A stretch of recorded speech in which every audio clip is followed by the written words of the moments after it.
नमस्कार, प्रवास साक्षी देख रहे हैं आप। आपके साथ मैं हूं अंकित सिंह। आर है, पार है, वार है, तकरार है बिहार में, इसलिए क्योंकि इस बार सियासी बयार है।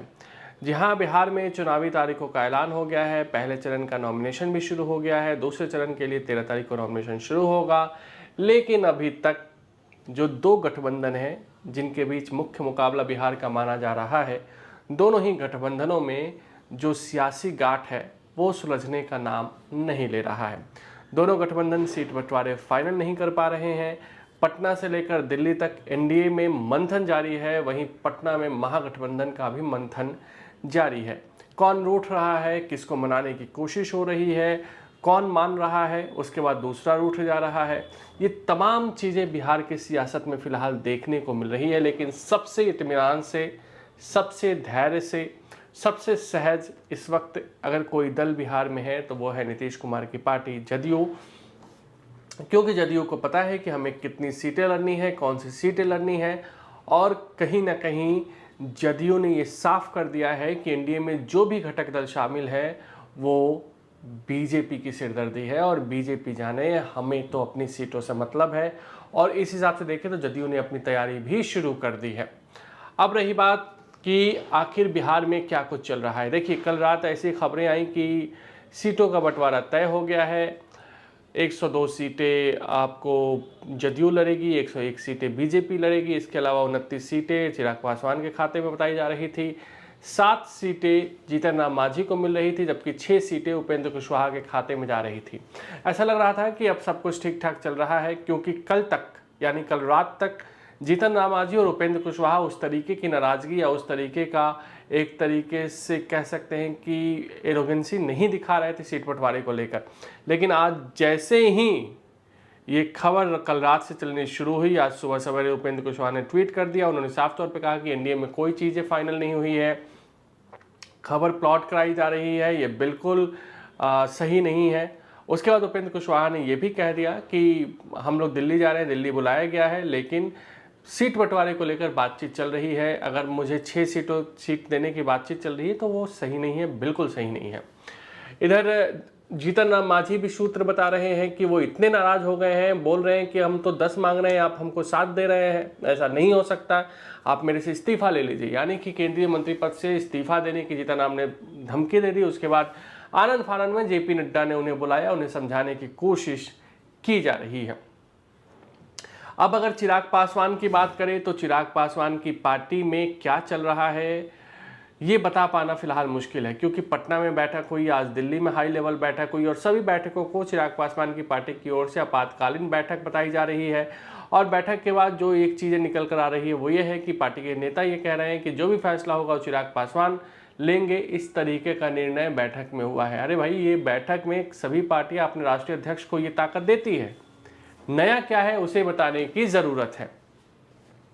ये तो रही एनडीए की बात। अब इंडिया गठबंधन की बात कर लेते हैं। तो कांग्रेस और आरजेडी में तकरार जारी है। उधर सीपीआई माले जो है वो भी इस बार मानने को तैयार नहीं है। उसने भी कह दिया है कि लोकसभा हो या विधानसभा चुनाव, मेरा स्ट्राइक रेट सबसे बढ़िया है और मुझे 30 सीटों से कम नहीं चाहिए। पाशुपति पारस की पार्टी, जेएमएम, ये जैसी जो पार्टियां हैं, इसने भी महागठबंधन में सीटों की डिमांड बढ़ा दी है। सबसे ज़्यादा महागठबंधन में अगर कोई डिमांडिंग है इस वक्त तो वो है मुकेश सहनी वीआईपी पार्टी के मुखिया, और उनका मानना है कि मुझे कम से कम 30 से 40 सीटें मिलनी चाहिए।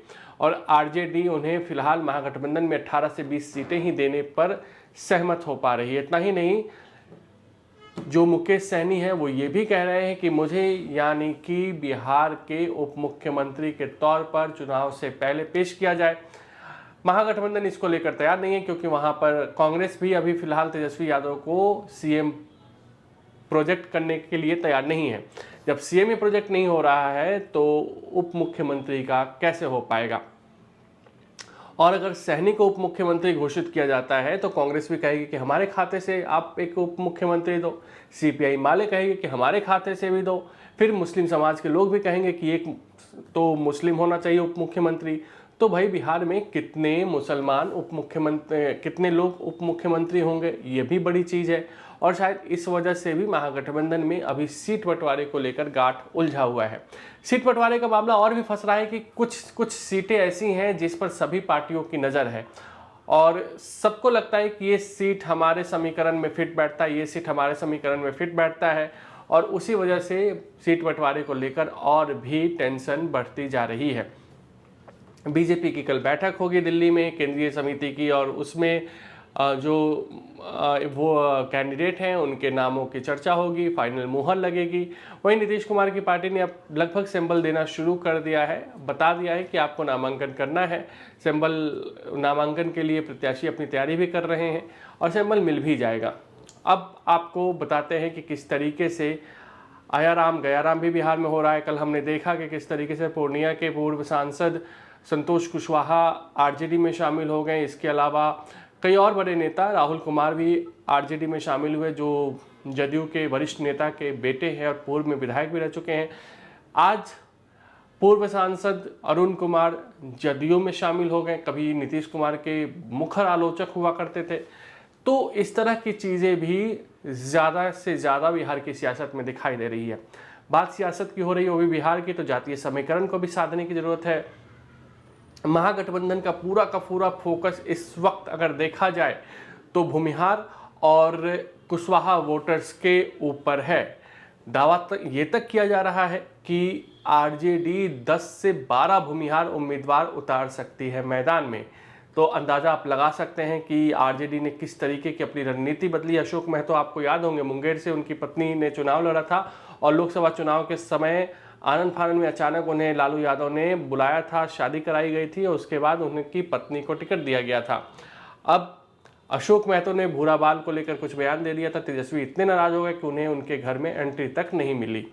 तो ये सब चीज़ें चल रही है क्योंकि मतदाताओं का मूड समझने की कोशिश लगातार जारी है और Tejashwi Yadav A to Z की समीकरण बनाने की कोशिश कर रहे हैं क्योंकि तेजस्वी को भी पता है कि हमें 30 से 32% वोट तो हमारे फिक्स हैं जो कि MY समीकरण के हैं, लेकिन अगर हमें चुनाव जीतना है तो हमें और लोगों को जोड़ना होगा, चाहे वो भूमिहार जुड़े या कुशवाहा जुड़े या फिर आप मुकेश सहनी के जरिए मल्लाह वोटों पर दावा कर सकते हैं।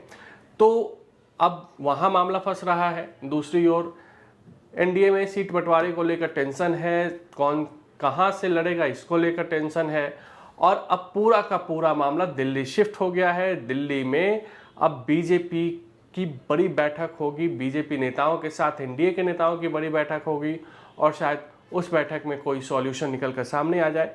फिलहाल आज के लिए इतना ही। पल पल का अपडेट्स आपको बिहार चुनाव से रिलेटेड हम देते रहेंगे। दीजिए इजाजत, नमस्कार।